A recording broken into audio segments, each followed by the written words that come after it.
Hello everyone, this is Lolly. Today I want to talk about composition, and this would work for your scrapbooking, for your card making, for your journal pages, for your paper clips.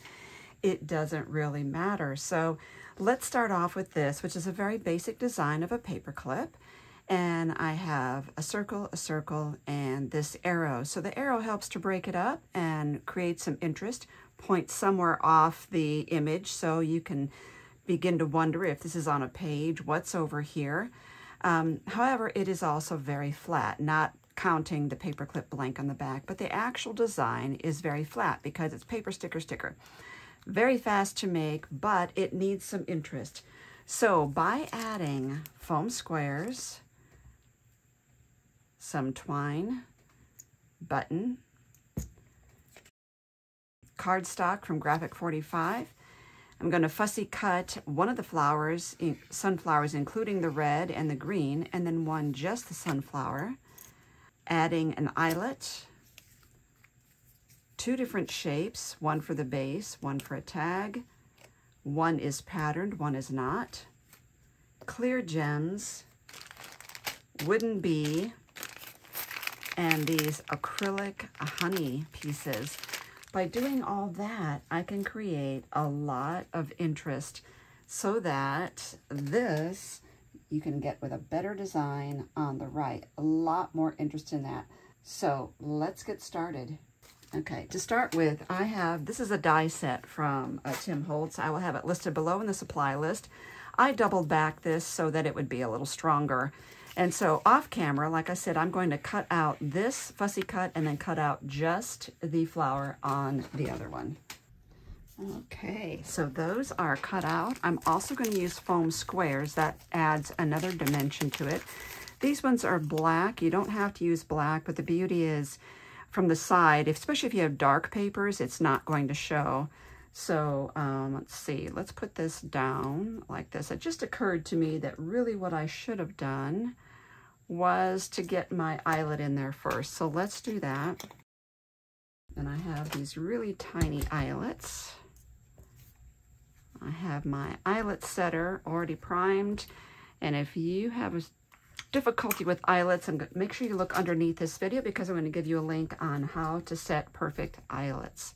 Another thing about design is going off the edge. Now I did go off the edge with this arrow, but going off the edge creates a whole nother layer of interest. And now I didn't just cut this out once, I cut it out twice. So now we can add this even higher yet. I don't need to line that up or match it perfectly. And then I'm going to slide this under there just a pinch. I'm going to use the twine that I had pre-cut. Now, if it won't go through, you can always use your dental floss to pull that through. I'm going to move that over just a little bit. Now, I'm going to tie this loosely. I'm not going to tie it close because I want to look like the tag is just hanging there, even though I glued it down. And one of the ways to make sure I don't get it too tight is to put the scissors under there. There we go. And now that is a little loose. And so we have added another texture right there. Okay. So I have my glue drawn up, and this glue is the Fusion Tack adhesive.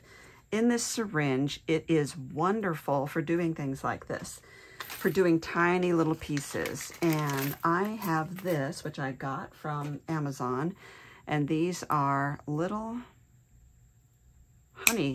honeycomb pieces. I'm going to put that on there. This does dry clear and shiny, so when it's done, you will not see it from, you will not see this from the front. Now, I think this leaf is going to cause me grief. It's a grief leaf, so I'm going to snip this off.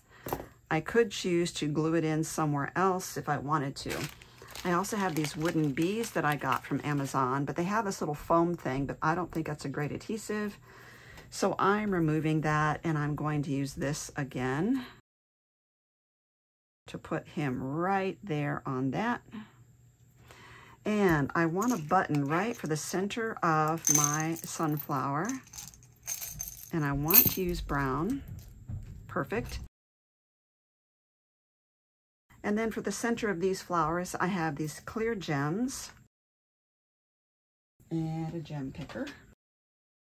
This is the beauty of this. You could get precise glue right there.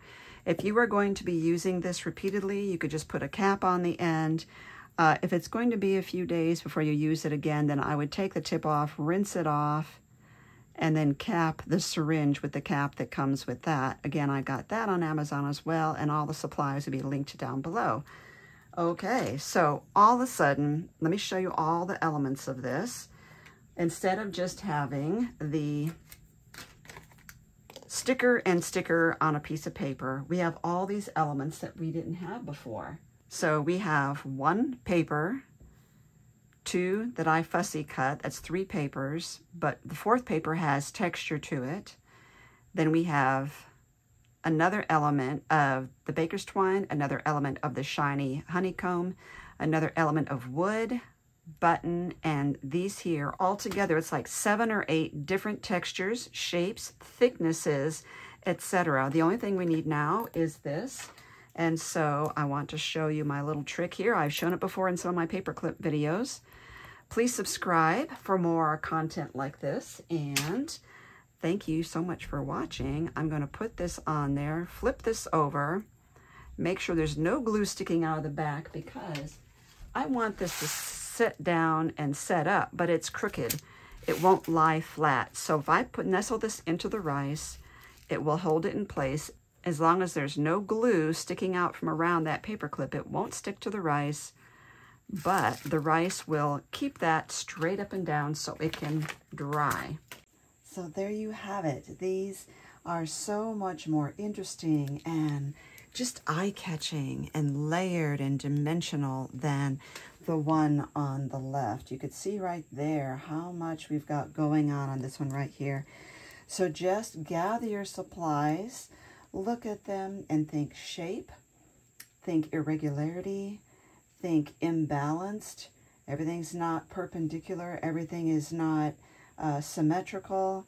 Think building up your paper layers, different patterns, different textures, and different thicknesses and textures of materials. We've got wood, plastic, etc. So, and hope you enjoy that, and thank you for crafting along with me.